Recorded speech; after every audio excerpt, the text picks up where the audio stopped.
प्रिय विद्यार्थियों नमस्ते। आज हम जेएस मील के व्यक्तिवाद के सिद्धांत के बारे में अध्ययन करेंगे।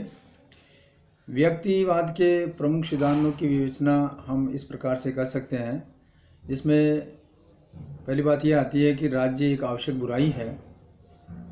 इसमें यह बताया गया है कि अराजकतावादियों की भांति ही व्यक्तिवाद भी राज्य की कटु निंदा तो करता ही है, किंतु वे अराजकताओं के सदृश्य को मूलतः नष्ट करने के पक्ष में नहीं है।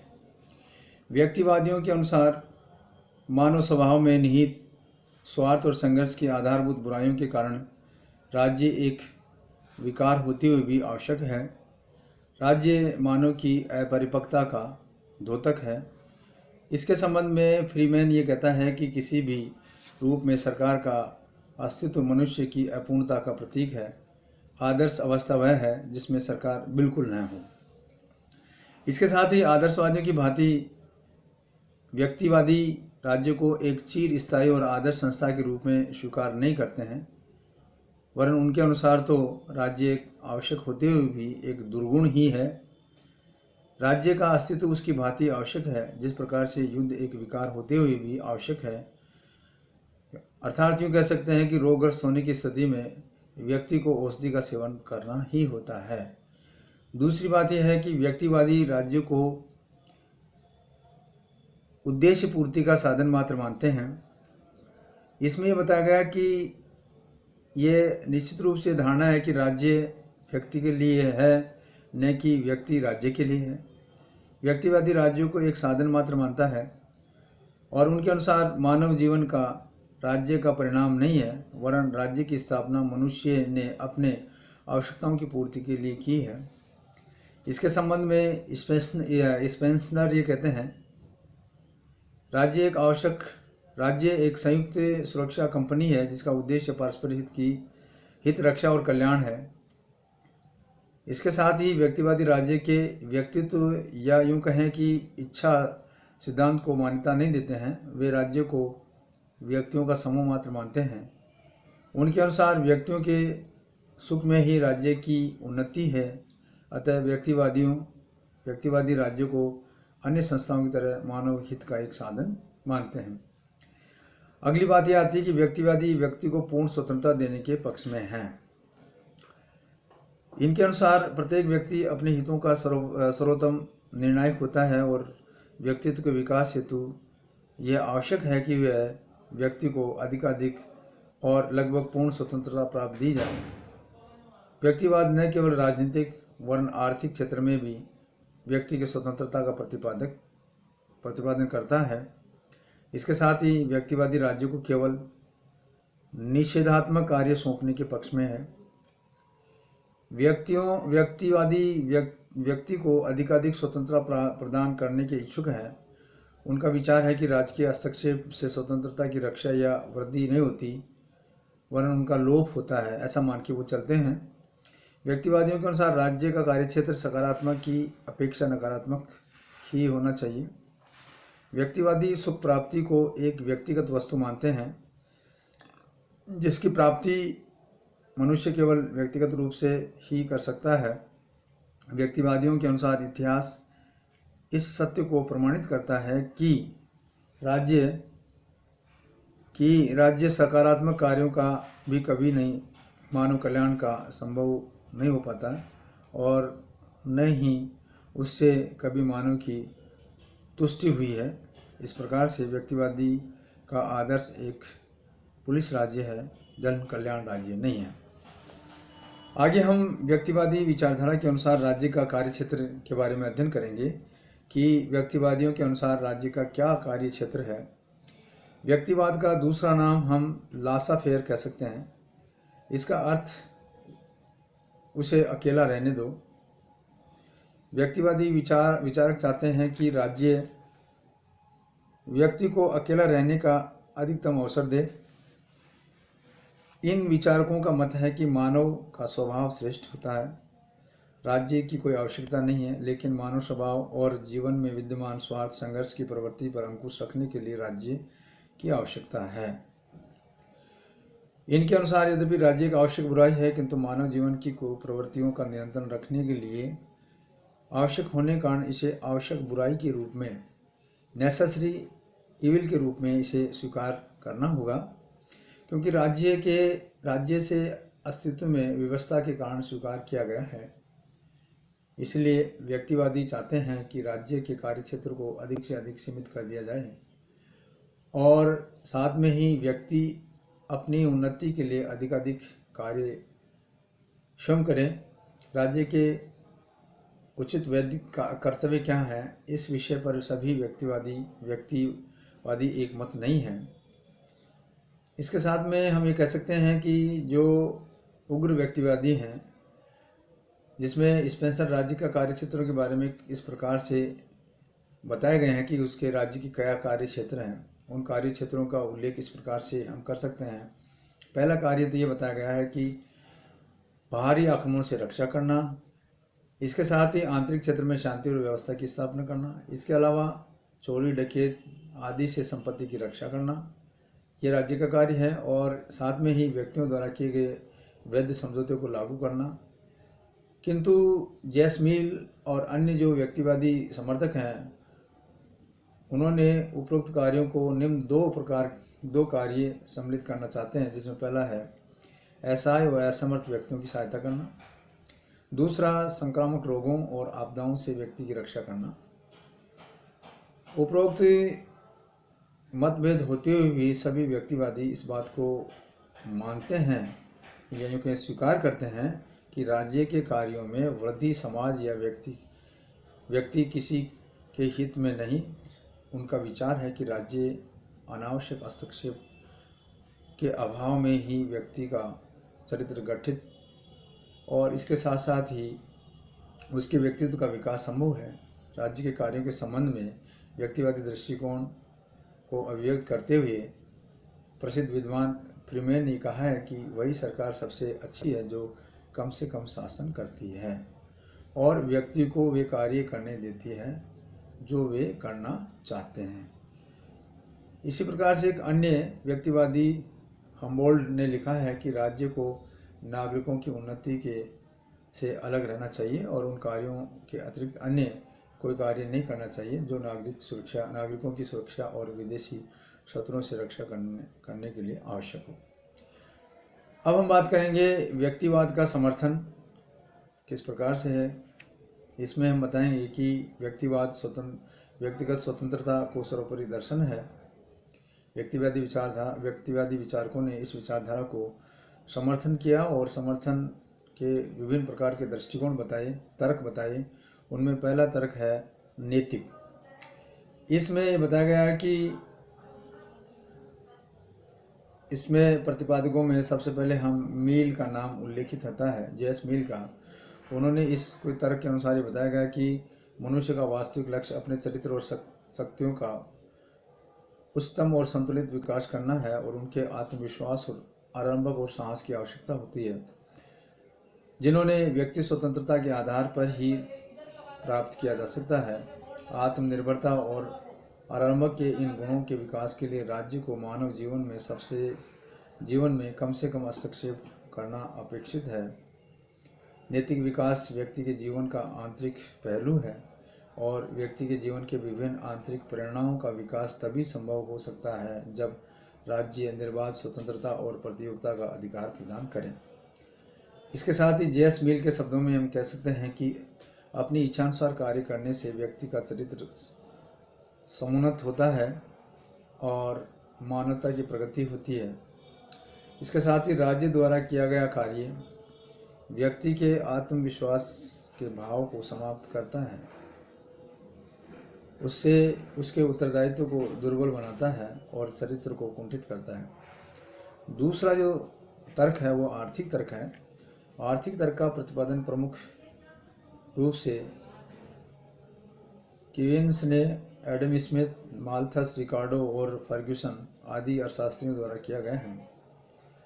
उनका कहना है कि स्वतंत्र प्रतियोगिता और निजी साहस उत्पादन में वृद्धि करते हैं, कार्यकुशलता बढ़ाते हैं और अधिकतम आर्थिक कल्याण का विकास करते हैं। अतः आर्थिक क्षेत्र में राज्यों को हस्तक्षेप करने का अनुसरण करना चाहिए। अनियंत्रित प्रतियोगिता उत्पादन को कम से कम मूल्य पर उत्पादकों को कम से कम मूल्य पर वस्तुओं का उत्पादन करने योग्य और उपभोक्ताओं को कम से कम भाव पर वस्तुएं खरीदने योग्य तथा श्रमिकों को अधिक से अधिकतम पारिश्रमिक कमाने को योग्य बनाती है। ये इस प्रकार से आर्थिक तर्क के रूप में हम ये कह सकते हैं। इसके साथ ही एडम स्मिथ आर्थिक क्षेत्र में हस्तक्षेप की नीति का महान समर्थक था। उनका ये मानना था कि यदि व्यापार और उद्योग को निजी हाथों में छोड़ दिया जाए तो इससे अधिकतम विकास हो सकता है। स्वतंत्र प्रतियोगिता में मूल्य अपने आप में सर्वोत्तम रीति से निर्धारित हो जाते हैं। अतः वेतन, किराया, ब्याज, कीमतों को अनियंत्रित कर रहने देना चाहिए, जिनसे वे परिस्थितियों के अनुकूल अपने आप को ढाल सकें। इसके साथ साथ ही वो विदेशी व्यापार पर नियंत्रण नहीं होना चाहिए और राज्य आर्थिक क्षेत्र में केवल इतना कार्य होना चाहिए कि वह छल और विश्वासघात से लोगों को रक्षा करें। ये महत्वपूर्ण तर्क है, आर्थिक तर्क। इसके साथ ही राज्य का दूसरा तर्क है प्राणी वैज्ञानिक।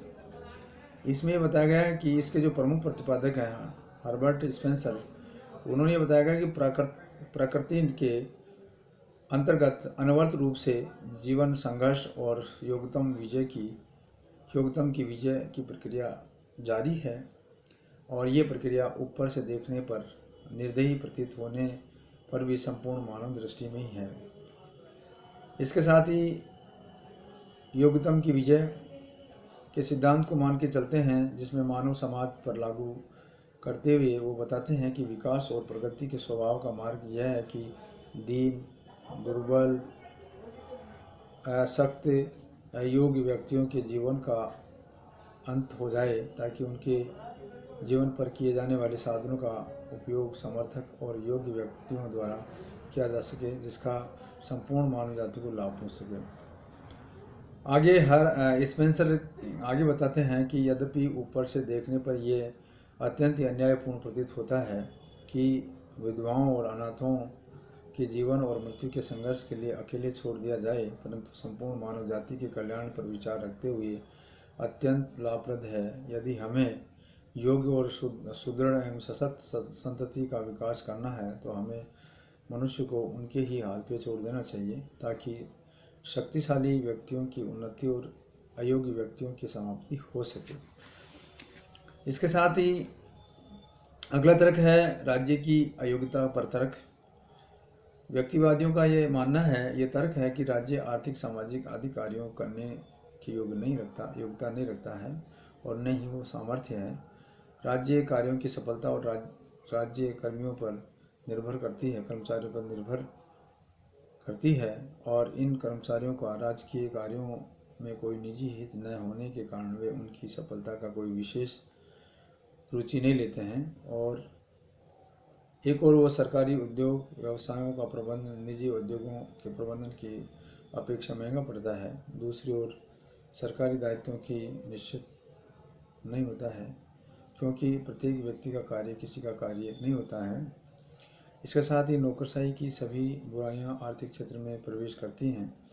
इसके संबंध में J.S. मिल ये कहते हैं कि राज्य को प्रत्येक अतिरिक्त कार्य सौंपने का अर्थ अतिशय भार से लदी हुई एक संस्था पर नया बोझ डालना है और इसके साथ ही उसके क्या परिणाम होंगे, ये बिल्कुल बहुत सारे कार्य अनुचित ढंग से किए जाएंगे या जाते हैं।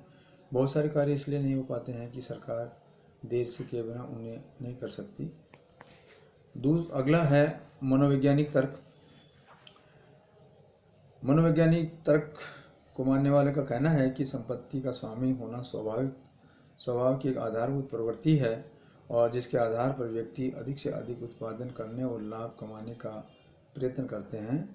वास्तव में मनुष्य में प्रतिस्पर्धा समानता के लिए नहीं अपितु एक दूसरे के आगे बढ़ने के लिए होती है और अधिक सभ्यता का विकास स्पर्धा के आधार पर ही हुआ है। ऐसी स्थिति में यदि सरकार अपनी नीति द्वारा समान क्षमता और परिश्रम करने वाले व्यक्तियों को धन का समान वितरण कर देती है तो मनुष्य में अधिक उत्पादन और लाभ के प्रेरक शक्ति प्राप्त हो जाएगी, जिससे समुदाय को आर्थिक साथ साथ सामाजिक क्षेत्र में स्वाभाविक रूप से नेताओं से वंचित होना पड़ेगा।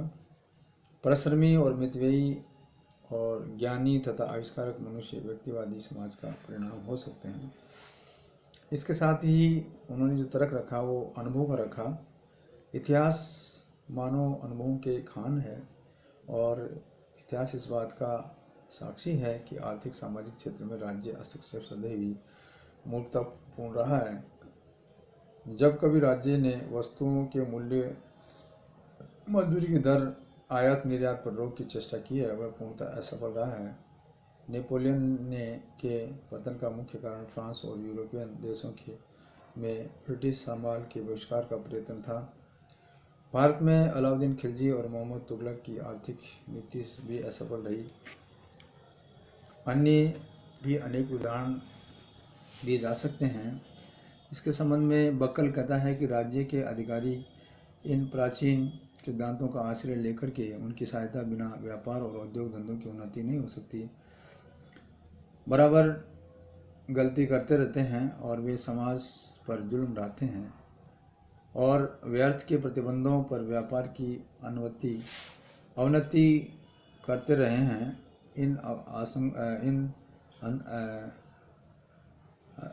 इन पे रोक लगाते रहते हुए सभ्यता का विकास कैसे हो सकता है? अनसुख। इस प्रकार से व्यक्तिवादी कहते हैं कि अनुभव के आधार पर राज्य को व्यक्तिगत जीवन में अनावश्यक हस्तक्षेप नहीं करना चाहिए। हम व्यक्तिवाद की आलोचना के बारे में बात करेंगे। व्यक्तिवाद के समर्थक जो उपरोक्त जो तर्क बताए गए हैं, इसके साथ साथ ही आलोचक उन्हें कटु आलोचना भी करते हैं। वो आलोचना हम इस प्रकार के आधारों से कर सकते हैं। उसमें बताया गया कि राज्य एक आवश्यक बुराई नहीं है। व्यक्तियों की धारणा ये गलत रही है, व्यक्तिवादियों की धारणा ये गलत रही है कि राज्य एक आवश्यक बुराई है। राज्य एक आवश्यक बुराई न होकर के एक निश्चित सकारात्मक अच्छाई है। राज्य का विकास शक्ति और पापों के कारण नहीं है, वरन मानव स्वभाव और जीवन की मूलभूत आवश्यकताओं के कारण हुआ है। आधुनिक राज्य तो सभ्य जीवन की प्रथम आवश्यकता है, जो सामाजिक कल्याण और सामूहिक हित के विविध कार्य करती है। शिक्षण संस्थाओं की स्थापना, सड़कों, रेलों का निर्माण, पानी और बिजली का प्रबंधन करने में संस्थाओं को किसी न किसी विकासशील प्राणी और दुर्गुण नहीं कहा जा सकता है। सत्य तो यह है कि मानव जीवन में सभ्यता ने जो प्रगति की है वह बहुत ही कुछ से राज्य को ही जाता है। अब हम बात करेंगे राज्य कार्य और मानव स्वतंत्रता परस्पर विरोधी नहीं है। व्यक्तिवादियों का स्वतंत्रता संबंधी नकारात्मक दृष्टिकोण नितांत ही भ्रम फैलाने वाला है। नियंत्रण के अभाव में की स्थिति स्वतंत्रता नहीं है, वरन स्वच्छंदता की कहा जा सकता है। व्यवहारिक जीवन में स्वतंत्रता सीमित रूप से संभव हो सकती है और जैसा कि लास्की बताते हैं, लास्की का मत है कि स्वतंत्रता की उन्नति और उसकी सुरक्षा की समस्या अधिकतर उसे नियंत्रण करने की ही समस्या है। इसमें ये बताया गया है कि लास्ट में कि सभी निर्गुण दुर्गुण नहीं होते हैं और स्वतंत्रता का उपभोग योग्य बनाने के लिए ये नितांत आवश्यक है। राजकीय हस्तक्षेप को तो स्वयं रोगी के हित में कड़वी दवा की संज्ञा दी जा सकती है। इसके संबंध में रिची कहते हैं कि व्यक्तिवादियों की इस त्रुटि के संबंध में ठीक कहा है कि व्यक्तिवादी स्वतंत्रता और राजकीय हस्तक्षेप को एक रोकड़ भई के देना पावना दो विरोधी पक्ष मान बैठते हैं, जिसके कारण एक पक्ष की वृद्धि और अन्य आवश्यक रूप से दूसरे पक्ष की कमी अनुभव करते हैं। तीसरी व्यक्तिवादी जो आलोचना है वो मानवीय कार्यों का आत्मिक विषयक और पर विषयक में विभाजन अव्यवहारिक और अनुचित है। मील द्वारा मानवीय कार्यों में आत्मिक विषय और पर विषयक नामक दो वर्गों में बांटना नितांत भ्रमपूर्वक है। वस्तुतः व्यक्ति एक सामाजिक प्राणी है, वह समाज में रहते हुए भी अपने जीवन व्यतीत करता है और व्यक्ति का कोई भी कार्य ऐसा नहीं है जिसका समाज पर प्रत्यक्ष या अप्रत्यक्ष रूप से रीति से प्रभाव न पड़ा हो। अगली आलोचना है सामाजिक संबंधी दृष्टिकोण त्रुटिपूर्ण व्यक्तिवाद का ये सबसे बड़ा दोष है कि समाज के संबंध में उसकी धारणा व्यक्तिवादी समाज को ऐसी व्यक्तियों का समूह मानता है जो प्रकृति से स्वतंत्र, शिव में परिपूर्ण और सभी गुणों शक्तियों पर आधारित अधिकारों से संपन्न होती है। किंतु समाजशास्त्री इतिहास और अनुभव के आधार पर इस धारणाओं को स्वीकार नहीं किया जा सकता। मनुष्य एक सामाजिक प्राणी है और समाज के बिना उसका अस्तित्व ही संभव नहीं है। मनुष्य को अपने शारीरिक अंगों के प्रयोग का सही तरीका, चिंतन शक्ति, भाषा, विचार, भावनाएं और सब कुछ समाज से ही प्राप्त होता है। ऐसी स्थिति में समाज का कृत्रिम कैसे कह सकते हैं। इसके अलावा सामाजिक कल्याण से पृथक रूप से व्यक्ति कल्याण के प्रश्न पर विचार कैसे किया जा सकता है। इसके साथ ही मनुष्य सदैव ही अपने हित का सर्वोत्तम निर्णायक नहीं होता है। ये अगली आलोचना है। व्यक्तिवाद की आधारभूत मान्यता यह है कि व्यक्ति अपने हितों का सर्वोत्तम निर्णायक होता है। कुछ सीमा तक तो ठीक मान सकते हैं, किंतु प्रत्येक स्थिति में इसे सत्य नहीं माना जा सकता। आज सामाजिक संगठन इतने महत्वपूर्ण एवं जटिल हैं, मानव जीवन के सम्मुख ऐसी विषम समस्याएं हैं कि संपूर्ण समाज में सामूहिक रूप से ज्ञान और अनुभव के आधार पर ही मानव जीवन को सुखी संपन्न बनाने का प्रयत्न किया जा सकता है। अगली आलोचना समाज संबंधी दृष्टिकोण त्रुटिपूर्ण है। इसमें यह बताया गया कि व्यक्तिवादियों द्वारा व्यक्ति के गौरव को प्रतिष्ठित करते हुए समाज की नितांत उपेक्षा कर दी गई है। समाज को व्यक्ति का समूह मात्र मानना उनकी भूल है, क्योंकि समाज का अपना एक लक्ष्य है जो व्यक्ति के व्यक्तित्व या लक्ष्य से अधिक व्यापक और विस्तृत होता है। इसके साथ साथ ही हम बात करेंगे अगली आलोचना की। प्राणी वैज्ञानिक तर्क असंगत और अमानवीय है। व्यक्तियों का प्राणी वैज्ञानिक तर्क ही सत्यता, संगतता और मानवता से परे है। सर्वप्रथम तो योग्य ही एक सापेक्ष शब्द है, योग्यतम ही सापेक्ष शब्द है। अगर हम बात करें आज तो वस्तु योग्य उपयोग है या उपयुक्त है, और वह कल सर्वथा अनुपयोग और अनुपयोगी हो जाएगी, अयोग्य और अनुपयोगी हो सकेगी। तो ये जरूरी नहीं है कि योग्यतम व्यक्ति श्रेष्ठ भी हों। इसके संबंध में लिको कहता है कि यदि योग्यतम ही की प्रमुख परीक्षा अविजितता के तथ्य को निहित है, तब तो सेंध लगाकर चोरी करने वाला समृद्ध व्यक्ति प्रशंसा का पात्र बन जाता है और भूख से मरने वाला शिल्पकार घृणा का है। इसके अलावा हम बात करेंगे अगली आलोचना की। इसमें बताया गया कि राज्य की अयोग्यता का तर्क सत्य नहीं है, असत्य है। राज्य की अयोग्यता का तर्क सत्य नहीं है, यानी राज्य योग्यता रखता है। व्यक्तिवादी इस बात को स्वीकार नहीं करते हैं कि राज्य भूतकाल में सदैव ही असफल रहा है। व्यक्तियों का इतिहास का अध्ययन नितांत ही एकांगी है। व्यक्तिवादियों का जो ये इतिहास का जो अध्ययन किया गया वो एक पक्ष का है, एकांगी है। वास्तव में यदि राज्य कुछ कार्य करने में असफल रहा है तो दूसरी ओर उसे मानवता की अनेक महत्वपूर्ण सेवा भी की है। अगला तर्क है व्यक्तिवाद केवल उत्पादन का सिद्धांत है। व्यक्तिवादी विचारों में केवल उत्पादन संबंधी समस्याओं पर ही अपना ध्यान केंद्रित किया है। वितरण संबंधी समस्याएं जो मानव कल्याण की दृष्टि से अधिक महत्वपूर्ण हैं, उनका ध्यान आकर्षित नहीं कर सकते। और यही कारण है कि यद्भावम नीति को अपनाने का परिणाम स्वरूप इंग्लैंड में उत्पादन तो बढ़ा, लेकिन साथ ही निर्धन और अधिक निर्धन होते गए। अगली आलोचना व्यक्तिवाद की आर्थिक मान्यता दोषपूर्ण है। इसमें यह बताया गया कि व्यक्तिवाद की आर्थिक मान्यताएं दोषपूर्ण हैं और अनेक आधारों पर एक स्वस्थ समाज की स्थापना संभव नहीं है। व्यक्तिवादियों का तर्क है कि व्यापार और उद्योग के क्षेत्र में राज्य द्वारा यद्भावम नीति का अनुसरण किया जाना चाहिए और अपने नागरिकों को अनुबंध की स्वतंत्रता दी जानी चाहिए। इसके साथ ही व्यक्तिवादी अर्थव्यवस्था वर्तमान युग में अव्यवहारिक है।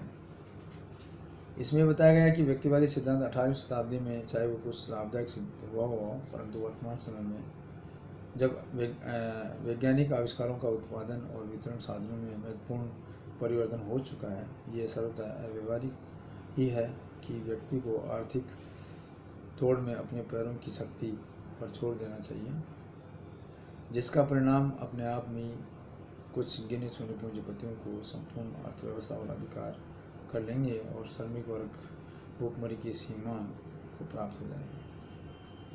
अगली आलोचना स्वतंत्र व्यावसायिक प्रतियोगिता का परिणाम साम्राज्यवाद है। इसमें बताया गया कि व्यक्तिवाद की आलोचना इस आधार पर कर सकते हैं कि उनके द्वारा प्रतिपादित व्यावसायिक प्रतियोगिता से एक अधिकार की स्थिति का उदय होता है और उत्पादन तथा उपयोगिता में संतुलन नहीं रहता है। ऐसी स्थिति में अतिरिक्त उत्पादन के लिए बाजार प्राप्त हेतु देश के बाहर नए व्यापारिक केंद्रों की खोज की जाती है, जिसका परिणाम साम्राज्यवाद होता है। भारत आदि देशों में ब्रिटिश साम्राज्य, इंग्लैंड आदि देशों की व्यक्तिवादी विचारधारा पूंजीवादी व्यवस्था का परिणाम है। इसके साथ ही हम बात करेंगे ऐतिहासिक दृष्टिकोण से व्यक्तिवाद के परिणाम भयंकर हुए हैं। इसमें यह बताया गया है कि उपरोक्त सैद्धांतिक आलोचनाओं के अतिरिक्त व्यक्तिवाद के विरुद्ध सबसे बड़ा आरोप यह है कि व्यवहार में व्यक्तिवाद की विचारधारा को अपनाने का परिणाम अच्छे नहीं हुए हैं। 19वीं सदी के आरंभ से यूरोप और इन सिद्धांतों अपनाने के कारण ही आई है, लेकिन साथ में दीनहीन निर्धन श्रमिक वर्ग का उदय भी हुआ है।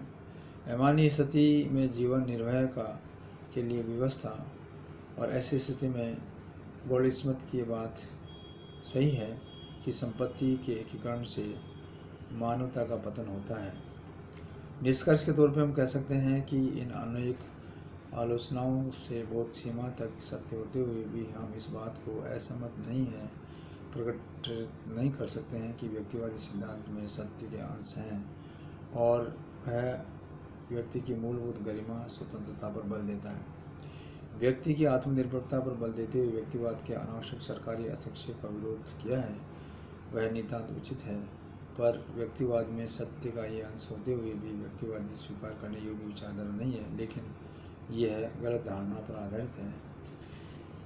इसके साथ लास्ट के अनुसार हम ये कह सकते हैं कि निर्बल, स्वास्थ्य, अविकसित, बूढ़े, अभागे घर और ऐसे कार्य जिनसे भौगोलिक प्रणाली मानवीय रुचि का कोई स्रोत नहीं हो सकते। लास्ट में मील के अनुसार, मील के अन्य विचार राजनीतिक विचारों में कह सकते हैं कि जेस मील की सबसे प्रमुख जो पुस्तक है ऑन लिबर्टी, उसमें उसने स्वतंत्रता विषयक विचार प्रतिपादन किए हैं जो व्यक्तिवाद के साथ जुड़े हुए हैं। लेकिन अपनी एक अन्य प्रसिद्ध पुस्तक कंसिडरेशंस ऑन रिप्रेजेंटेटिव गवर्नमेंट और अन्य रचनाओं में उसने राज्य और प्रतिनिधि शासन संबंधी विषयों पर अपने विचार व्यक्त किए हैं। Thank you.